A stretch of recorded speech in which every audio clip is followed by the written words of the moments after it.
What's up, guys? Welcome back to Sweat Equity, episode number 41. This is part two of our series of reviewing listeners' brands. Alex put on an Instagram story asking to submit your brand, and we'll do a growth playbook for it, talk about what we would do if we were in the driver's seat. And Brian would be able to do this as well if he posted his clips. It's true. I shout out to anyone who DMs me on Instagram. I know it looks like a personal account right now, but just wait for the come up.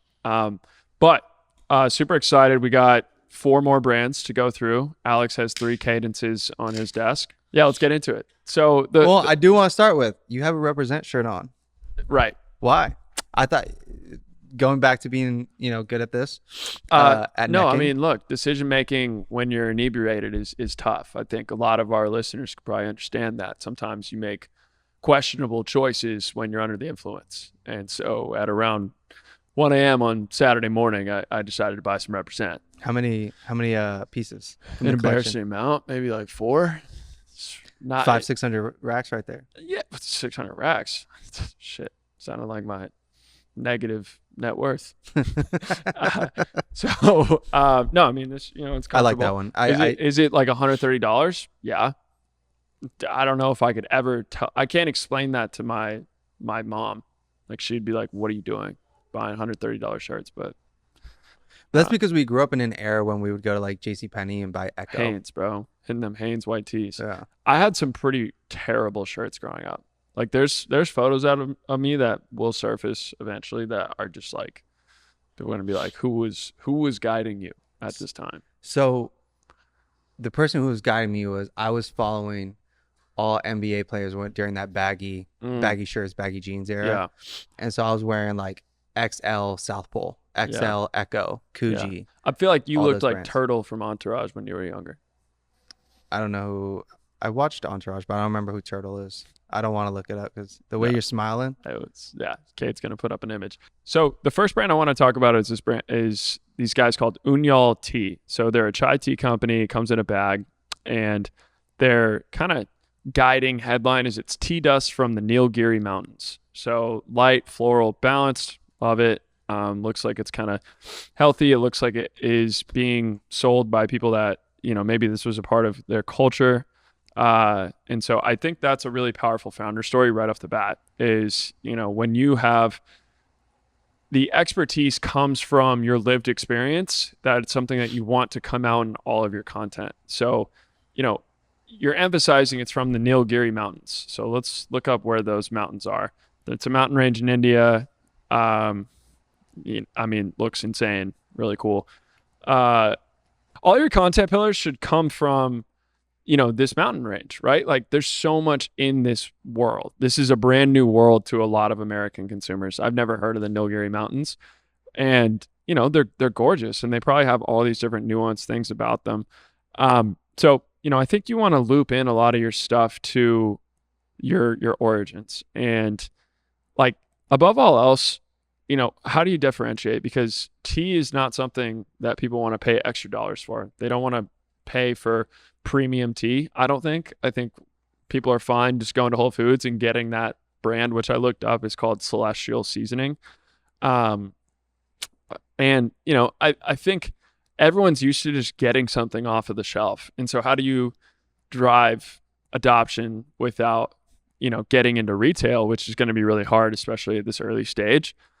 You have to tell your story. And, above all else, you want to position yourself using the enemy marketing framework across 3 things. So number 1 is behaviors. So if you're positioning yourself against behaviors, what are things that tea can solve? Well, number 1, it's a coffee alternative for focus, and for maybe it's something, a lot of tea has gut health benefits, has sleepy benefits, all these different things. So, the behaviors that you can position yourself against, like, people understand that drinking tea can solve those problems. However, what they probably don't appreciate is framing them as an alternative to pharmaceuticals or whatever other things that you might be putting into your body.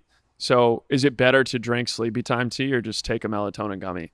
Well, break it down. Tell me what it does to my nervous system. Tell me what it does to my circadian rhythm, and pitch that in a way that it can apply to anybody, And so do that with every single breakout of your different tea blends. What is the thing that differentiates it from some sort of like traditional solution. The other big enemy marketing thing that they can do is competitor enemy marketing. So Big T, go after Big T. You know, I mean, my first Google search here was Hain Celestial Group, which is the company that owns Celestial Seasonings. And I just Googled scandal for Hain Celestial Group, and you come up with some things that they've been sued for. They got sued for false advertising, for the nutrient information on the labels of some of their products for young children. Okay, boom.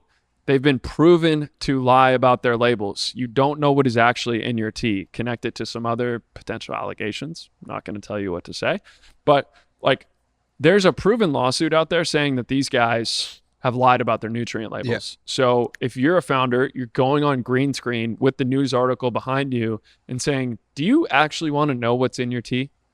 Yeah, that tea bag that you drank last night, pause, is like full of metals and heavy metals and toxins and all sorts of stuff like that. So I think there's some content opportunities there to go against, because, I mean, I don't know about you, but Celestial Teas is like, it seems them, and there's another one on Whole Foods. I think this goes a little bit back to kind of what we were talking about Moisey Wash on Tuesday. Yeah, I think it was. And how if you just search Tide on TikTok, you're going to find all the negative reviews and all the negative videos about Tide. You could do the same thing with all your enemy brands that you're going to position yourself against. Search them on TikTok, find all the negative videos, stitch them, or make variations where you talk about all their negatives and introduce your product. The one thing I'll talk about Oonyall is when you land on their website, dude, they're above the fold. It's just straight up the product. Yeah. Like, no text, you have to scroll to be able to read.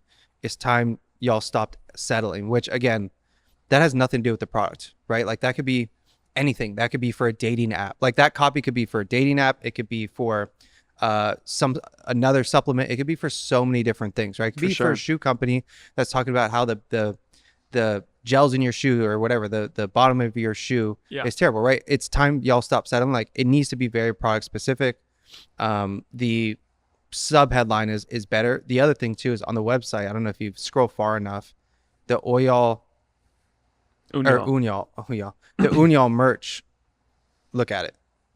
It's like examples. Well, I don't know. Yeah, I don't know if they're ready quite yet for prime time on this website. I think they're like in progress.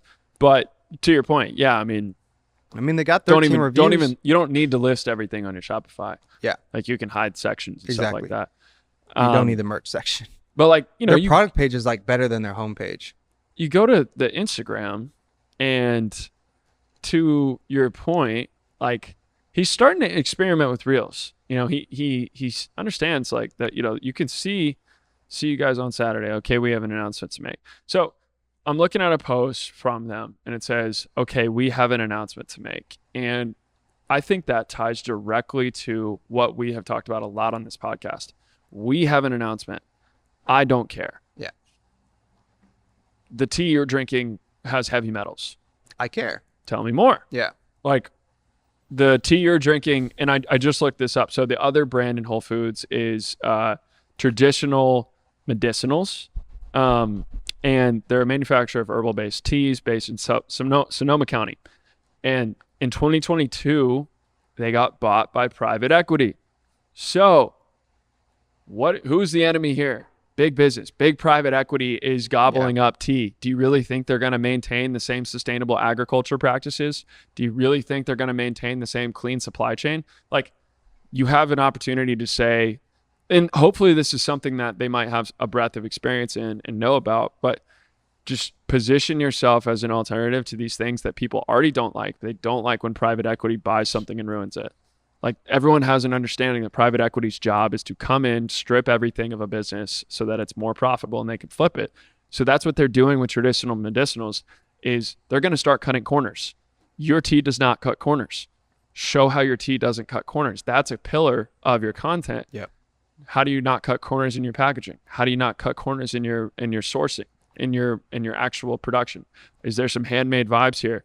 Are the handmade vibes tied to whatever was going on in the Nilgiri Mountains back in the day? Like, who knows? But like, that's sort of how you create. What are the mountains called? Nilgiri. But yeah, so if I'm them, I'm leaning heavily into the enemy marketing framework. I think that tea is probably something that has been disrupted from a nootropics and adaptogens kind of way, but big tea, traditional medicinals, celestial seasonings, these are owned by huge corporations that are cutting corners to squeeze profits. And if you're going to be a D2C tea brand, that's what you're exactly not doing. I'm there with you. I guess I'll just go to the next one because it's somewhat similar. Like you're talking about tea, strong coffee. Mm-hmm. And you've met Caleb. He's been in the office a few times. Yeah. And I think him and I have already talked about some of the things that they can do, but I'll go a little more in depth here. So the first thing is, I wouldn't play into like a coffee alternative. Obviously they're not. They're more of an instant coffee, but they have L-theanine. They have these things where they mellow you out from the typical coffee that you get the jitters, you get caffeinated, you feel a certain kind of way. I think one of the things that's very key here is that you're not positioning yourself into the same ballpark as a mud water. Yeah. Right. You want to make sure that you are still, because there's coffee lovers out there, and that is a large group. And so you want to be able to still stick with those individuals. You're just trying to communicate to the individuals that still love coffee, but they don't want the jitters. Like they want to have that clean energy, that clear focus. So I just think from a positioning standpoint, they can hone in on that a little bit better. Now, and I think that's not a smaller opportunity. I just think that's a small thing that they could tweak. The next thing is better landing pages and product pages. The company I would compare them to in this case and what they need to follow is Hostage Tape.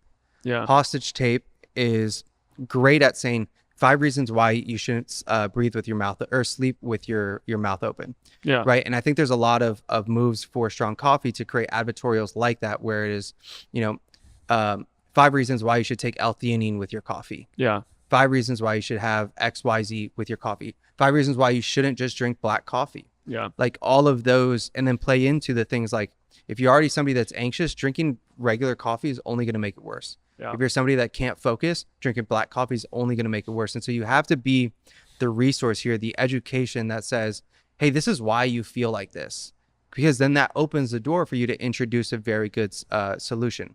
And so if you want to look at a brand doing this very well, look at Hostage Tape, go to their ad library, look at what they're doing and how they're creating advertorials based around all the pain points, all the specific negative side effects of sleeping with your mouth open and being a mouth breather while you sleep. And then how they're able to give you so much education that you feel like you need this product. Yeah. I think that's what you need to create that feeling with Strong Coffee of, I love coffee, but the way I'm consuming coffee right now is not optimal for me. Therefore, I need this solution because this is what I've been looking for. Yeah. You need to create that feeling. Next thing I would do on the content side. On the content side, I think they're kind of all over the place. Like they get a lot of content out there, which is good, but there aren't content pillars. Mm-hmm. And so one of the things I would love to do is like a video series where it's instant coffee versus like typical Starbucks drinks or Dutch Bros drinks or whatever, like K-Cups. So this brand generated $600K in new revenue using the CRO tool. So this is not news, but it's essential to know how customers navigate your website. So this time last year, Essential Essence learned this firsthand because they wanted 2 things. They wanted analytics on customer behavior and data on the most effective landing pages. So back to that CRO tool, they signed up for Heatmap. They increased their revenue per session by 24%, adding over $600,000 in annual revenue. And the best part is 2 parts. The first one, it takes 5 minutes to set up. And within minutes, you could have Heatmap scanning your websites to be able to understand the analytics behind those customer behaviors and understand the data that's most effective to creating a landing page that converts. The second best part is you can get a free trial, try it for 7 days. And if it's not helping you, if you're not blown away by the results that you're going to get from this, just cancel it, no questions asked, and you're not going to get charged a dime. But even within those first 7 days, you're going to be able to find something that increases your conversion rate, which will increase revenue. So take it for a spin, try it for 7 days, and tell them Sweat Equity sent you. Yeah. I mean, that's who they're really competing with, right? Because I think, yeah, especially with, something like this. So I tried Cometeer before. Have you seen Cometeer, where it's kind of like the frozen K-Cup? But like the action of going to get a coffee is something that a lot of people enjoy. It's an activity. And I think trying to fight with those people, that's fair, will be very challenging. That's because as someone who is one of those people, like I love to go get coffee. I love that morning walk. And obviously that's like, you know, I live in an urban area, so I'm sure a lot of their people don't have a coffee shop that's just walkable. But like, I do think trying to change behavior is always 25 times harder than competing against K-Cups, Cometeer, like whatever it is. Nespresso, all that kind of shit. Yeah. Yeah, that's fair. Yeah. So great idea. Great way to fix this. I do think, the now the idea is like, we'll do the taste test. Like have an espresso latte versus an instant coffee latte and have them try it blindfold, whatever it is. And then again, there's going to be so much good content there that then you could run as ads. Yeah. Because right now I don't think they're running ads because they're out of stock right now. Yeah. But it's solid branding. It is solid branding. If I were them, the brand that does this, like that is exceptional at what they're doing or what Strong Coffee wants to do is Everyday Dose, who I know that Strong Coffee has probably studied their stuff a lot. But if I were them, I would buy Everyday Dose and look at their unboxing experience. Because one of the most powerful things about their unboxing experience is they tell you about how to use it, but they also expectation set for when you're going to start feeling some of these claims that they make in their ads. So they say that gut health is going to get improved. They say that it's going to help you manage stress and improve sleep. And they kind of timeline that out, saying you can expect to feel gut health improvements at like 60 days. You're going to sleep better within 30 days.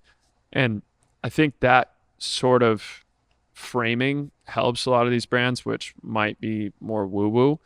And the reason why I think Everyday Dose is a good comp is because it seems like Strong Coffee is going more towards like the Joe Rogan crowd, the CrossFit crowd, compared to Everyday Dose being is much more for like, I think coffee alternatives like women.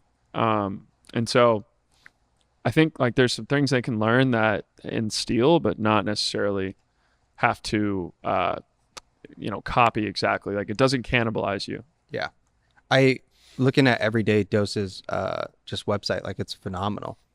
They're dialed. They do they make a lot of money. Yeah. I like this section of the website. It's what's inside that counts. I do think Strong Coffee should have a section like this. It's inside. I like their us versus them section. The thing that I like about them, they have like a spunky personality that they add to the site. Like in their frequently asked questions, will I trip balls? Yeah. You know what I mean? Like that is funny. Whereas Strong Coffee, you met Caleb. Yeah. The founder as well, like they're strong personalities. Yeah. Like they're manly men. You know what I mean? Like they both do jujitsu. Like they're both the Joe Rogan type, right? Play into that. Because I don't get that feeling. I understand the brand name and the colors and like that feel, but I don't feel like they play into the type of people that they are. It does kind of feel like the product and the packaging is a little more like minimalist, kind of like millennial D2C, like almost like a Harry's Razors type of vibe for sure, versus getting a little more aggressive. But it's clean. It is clean. And it's super, I like the branding. It's just standing out in a market is always so challenging. Like you really have to, there's some guys locally, Noble Origins, they have that like I protein really thought powder. You were about to bring up Noble, and I was like, no, dude. This is a terrible example of everything. No, like Noble Origins and these guys, they have like their packaging is super clean, but it's, bovine derivatives and like liver supplements all put into a powder. And it's kind of like, should you get a little crazier instead of being so like this clean modern feel? Like I think there's a bar in Whole Foods right now, the Epic Bison bar. Have you seen that? I do know what you're talking about. Like the way that just kind of has like fucking buffalo on there, like I don't know, I kind of catch my eye. I'm like, what's going on? Yeah. And instead of like just trying to pop with colors, it's like I think popping with colors had a moment. And so what is the next thing that you can jump on as far as a trend? There's two last little bits that I'll add for Strong Coffee. So I think sample packs would crush. Mm-hmm. One thing that Caleb told me was as soon as somebody tries Strong Coffee and they've tried it a few times, like they're stuck on it. Like it becomes habit, it becomes routine. But there is a hurdle of trying it for the first time. Yeah. I've seen it for years or like a year before I ever tried it, and I tried it because Caleb brought me some. Yeah. Right. I don't know if I would have tried it just because I'm like, well, what if I buy a 30 pack or 50 serving pack and I don't like it? Yeah. But he let me try it, and now I do drink it at the house. So getting over that hurdle is like, have a sample pack that somebody could buy where they just pay shipping, and the shipping's a little more, like it covers the cost, but it's like 5 servings. Yeah. Right. And then you have a very good sequence on the back end to make sure that they're trying it. And that works if you are all in on organic, but you can't run paid ads behind something that low AOV. Yeah, that's on and organic. so that is the only challenge. But I think you could sneak that into like a product page. Yeah. You could. You absolutely you could. Definitely. Yeah. Yeah. Like, not convinced, like, try this, and then like go to a new PDP like that. You totally could. And I wonder how much of a problem that is, and that's a question for them. Yeah. Of like, is this something that you're seeing in a lot of your different customer stories? Is like, I was hesitant. Yeah. And then I, took the plunge. I mean, I've seen Mudwater rise all of their competitors for a decade, it feels like, and like never really been tempted. And so I also think, is there an opportunity to, I mean, the protein thing for me is super interesting. The fact that this is like a protein powder coffee is dope. It's super like dope. That's really cool. And if I have an ability to squeeze in an extra 15 grams of protein, Mudwater every day. You need to squeeze in an extra 15 grams of protein. Come on, bro. Don't That's look a medium. directly at the forearm. That's a medium. I mean, come on, bro. This shit, I do have some weak ass wrists. But anyways, like, I remember when you told me about that link. You said it didn't they give that to you at at the bachelor party or something like that? Yeah. And it was supposed to be snug on your wrist, and now it's loose. I mean, yeah. It's, that shit, it's got a little too much movement for sure. But to that point, as like, you need to land and expand if you're these guys. Yeah. Versus trying to look at anything that Mudwater or Rise or Everyday Dose are doing. Those are 9-figure brands, already crushing it, established. They already won the mushroom coffee game. Like, I would actually go as far to say that is over. Like, it's great that you have your adaptogens in your coffee, but the protein coffee game, I don't know if that has been won. No. And that's a more diehard, you brought up Jocko, and we talked about a lot of these like male influencers on, the last episode. It's like, this is a much more diehard thing. Like, I'm sure if you lock people in, they're very routine based. They trust you, and you're early, and you have a lot of good stuff, and then you also have protein. So I would lean more into the protein stuff, which is in your freaking brand name too. Because if I'm getting, is it 15 G's a cup? I'm 45 G's deep of protein by 10 a.m. It's huge. Tweaking out. That's huge. Feeling good because I got adaptogens. You got some L-theanine in there. I'm chill. Like, that's awesome. So building muscle and chill, full of energy. Dream. Holy shit! Like, what? There's a bag right there. Yeah. No, I'm gonna try it right after this. But yeah, no sugars. So it's all great. I think they should really lean into the protein lifting persona. Last thing I'll add is, do you think? So Momentous. Yeah. And they took off after they brought in Andrew Huberman, made him a partner, naturally, obviously, right? Yeah. And then you have Brian Johnson now doing his, I don't know what his brand is called, but he's doing his shit. Yeah, I've seen it. Then there's Dr. Gabrielle. Do you know who I'm talking about? Just like the longevity matrix, yeah. Yeah. Like all these, like, but she was just on Huberman. She's like the Huberman, the female Huberman. Okay. I'm sure you've seen her. Anyways, she just talked about strong coffee on Huberman's pod, and it took off. But she's blown up too, and she's a kind of different voice of reason. I think you make a big play to try to get her to be like the spokesman of the brand. Like, that is your Huberman. I agree. And that would be, sure, you're giving up equity, but she is going to 10x that company. Give it up. That is there's nobody more that you're going to trust than at this point, like, I don't want to say I don't trust Huberman, but like, he shills so many brands. If you have somebody like a Dr. Gabriella or Peter Attia or any of these individuals as like the face of your brand, and they're going on pods and they're especially talking about, they're hot right now. I think Huberman's, to your point, like, he's kind of, they attempted to cancel him. So I mean, once you kind of hit that level, that man just did not care. Nah, it was so great. He ate it. Yeah. He just kept going. He kept going. But anyways, I think you try really hard to find that person or an up and coming person like that you can bring on as a partner, and they're going to be like that voice of reason for a lot of people, and they also show your product. Yeah, 100%. So kind of sticking with the protein additive CPG niche. I believe this brand is called ELEAT. ELEAT, maybe. Could be ELEAT. I don't know. ELEAT. But they're a protein cereal, and they brand themselves as a healthy way to start your day.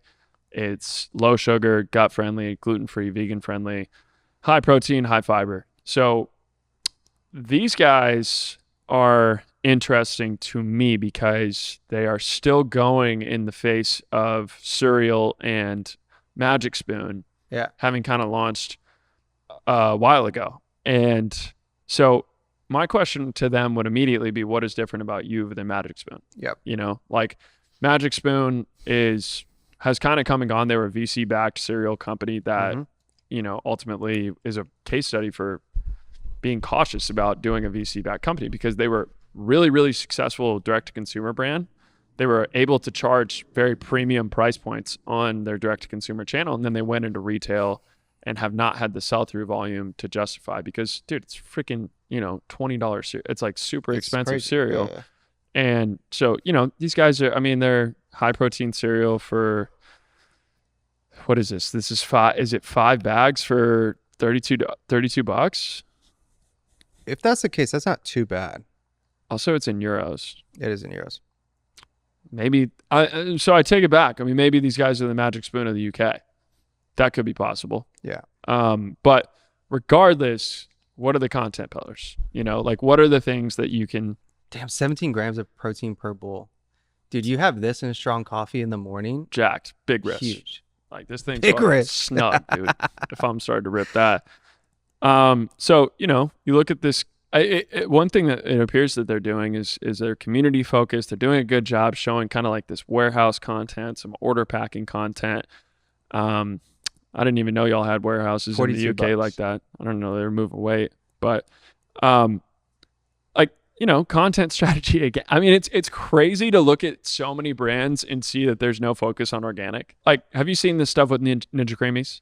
I literally made a protein Ninja Cream last night. Right. And what it was able to do for a few different protein brands is the search for Ninja Creamy recipe accompanied by what protein to use. All of a sudden, the brand being included in this trend, which the one that I would use as an example is BPN. Everyone was using BPN nutrition protein as their Ninja Creamy flavor. And so for BPN, that provides such a huge lift. Like that provides all this free exposure. They were able to kind of like, you know, ride a wave, ride a trend. We've talked about this before with Poppy, with Olipop. They did a really good job with the Sleepy Girl mocktail, which was this concoction that you make before sleep. They kind of invented that trend. And so if I'm, you know, ELEAT, ELEAT, are you guys in Australia? Like, I don't know what its name is, but I think the biggest thing is you need to kind of think about like, okay, what is tangential to my brand? Like, obviously the act of drinking cereal milk is something that's in culture. There's, you know, people skipping breakfast, like people fasting. Like, there's a lot of different things that I think you can orient your content pillars around that'll educate people and then introduce your product to something that is worth being in their routine. And above all else, it's like, can you trigger some sort of trend about nostalgia for cereal, about like different unique ways to bring cereal? The protein is great. Like, I think if you're struggling to hit your protein, this might be something you want to try. Is also a good hook. Like, but, you know, lean into the fact that like there are meta trends around cereal and different things that could be transpiring. I think cereal milk is like a really interesting one because that people know about that. And so what would be the reason that someone doesn't enjoy cereal milk, but they're healthy? Because there's all this sugar, because there's like, so I don't know if it's it's low sugar cereal milk is like your content pillar, but like it could be, you know, like that they're like getting a little outside of the box and just kind of, you know, continuing to put your product at the center of a video. It could work for them. So the last one that I'm going to talk about is More Sauce. I don't know if you've seen them, moresauces.com. super cool branding. They kind of give me Trust vibes a little bit, like not so upscale, but kind of minimalistic personality. There's a few things though that like, and I'm mostly going to focus on their site and then a content idea. So the first thing, more sauce, less guilt. Going back to how important your headline is, terrible headline. Because you're trying to play into the words of like more sauce and like that being your domain, etc. But nobody knows what that means. Like I understand the less guilt part, more sauce, less guilt. Like I understand it, but it's not specific enough to a brand new consumer to understand why this is, why you're going to be guilt-free by consuming this sauce. Then you kind of go into the bottom, like no seed oils, no gluten, no BS. You have to figure out how you're going to put these things into your actual H1, into your headline, because when somebody consumes this and they scan, they need to get all the information that they need without having to consume all the other text beneath it. So the other part of the website that I think is interesting, and I don't know if you're on the homepage, is it feels like two sites. I don't know if you get that same feeling. So like the first 3 sections are like this mustard yellow and whatnot. And then under more sauces or more sauce versus others, it feels like a completely different brand, like that red with the white. Like I like that side of the brand more than I do the top version of the brand. I'd bring that branding up to the top because that's going to stand out like very, very well. Yeah. Do you see what I'm talking about? Like when it's another thing, when you go mobile, when you're inspecting it on mobile, and they're above the fold is fine, but then they go into like no seed oils, gluten-free, dairy-free, vegan-friendly, like all of these like badges, like I would immediately move that like so far down. Like that should be like apparent in the ad, and you don't need to continue to convince people. So, more sauce, less guilt. Next section, tell me what sauce you're talking about. So like they are an alternative Chick-fil-A sauce when you start digging. And I think like that's what they need to do, not like hammer home all the healthy stuff. Like I already assumed that from wherever I came from, like whatever sort of captured my attention and directed me to your website, that's already understood. So yeah. So the next thing that I would do here is, and now let's talk about some gross stuff. Influencer seeding, I think, would crush here. Sauces is one of those things where, if you do it right, people will make reels about it, because there's certain products that it's like they're just going to share on the story. They're not going to make a video about it. But with foodies, it's like that is their content. That is the thing that they want to make videos about. Yeah. I would find all the people that make a lot of videos about ingredients that use Chick-fil-A sauce or like leverage Chick-fil-A sauce for their recipes, and I would do my influencer seeding with all those people and like challenge them, like this is better than Chick-fil-A sauce, and see what comes out of it. Like you're gonna get genuine reactions to that. I got a really good idea for them actually. So have you seen the recent kind of viral video about I tried to make a Chick-fil-A sandwich from scratch and this is how much it cost me? So that was like $165 chicken sandwich or whatever. I'm not saying that they show how much it costs them to make a bottle, but the way that captured attention was kind of the DIY nature of it. And I bet you there's a huge amount of recipe content and videos out there about healthier Chick-fil-A sauce made at home. And so, you can like stitch a video of someone taking all of that effort to home make their sauce, be like, or you could just buy this. We already did this for you. Yeah.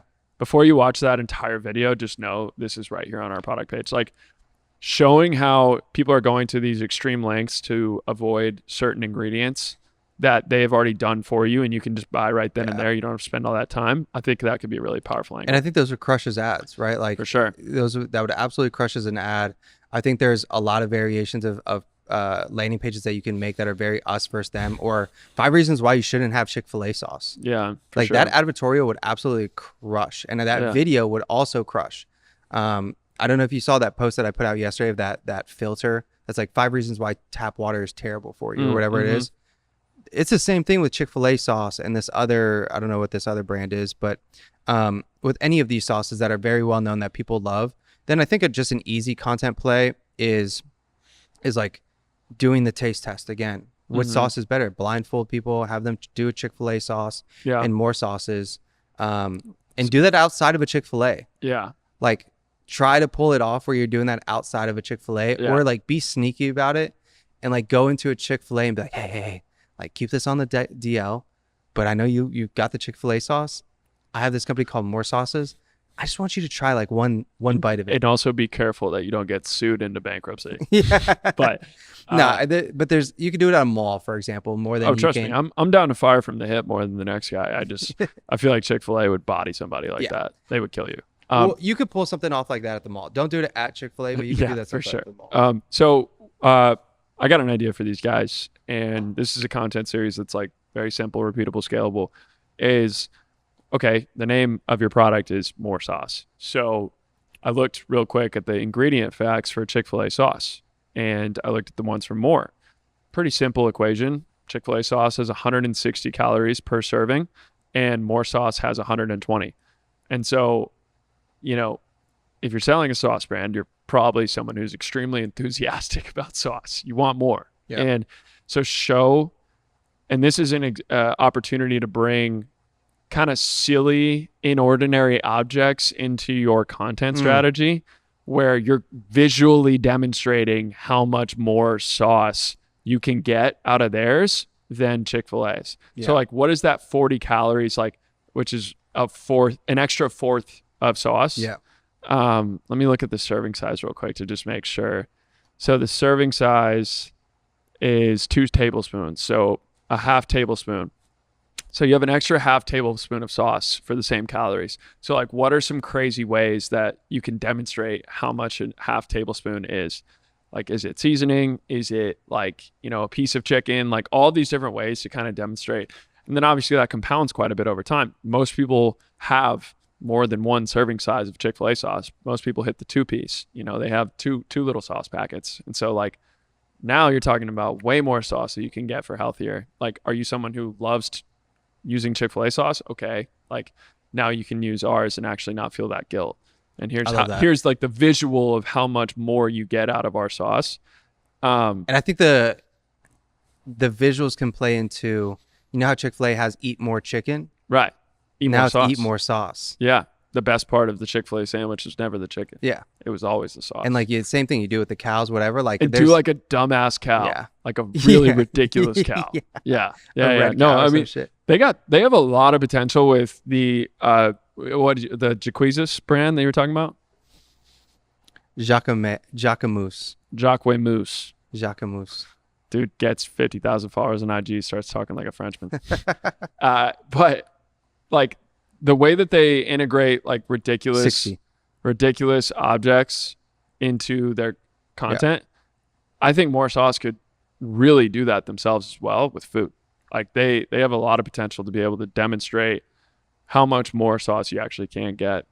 And by the way, you can rip that every day. Yeah. There's a new thing that you could do a half tablespoon extra of, or what a full tablespoon does because I think a full tablespoon of 2 servings is like, it's kind of meaningful, like that's a lot more sauce. Well, shit. That was a long episode. We kind of went back to back. We haven't done that before. For sure. I mean, y'all let us know if this was valuable. I think just doing it live on the pod is fun. Most of these ideas came to us like right now. So, but biggest thing for us is we want to make sure this podcast remains like as helpful for y'all as possible. So any specific questions, comments, whatever, leave them on the YouTube video and we'll always do our best to answer them quickly. And then leave a review, subscribe, helps a lot. Peace.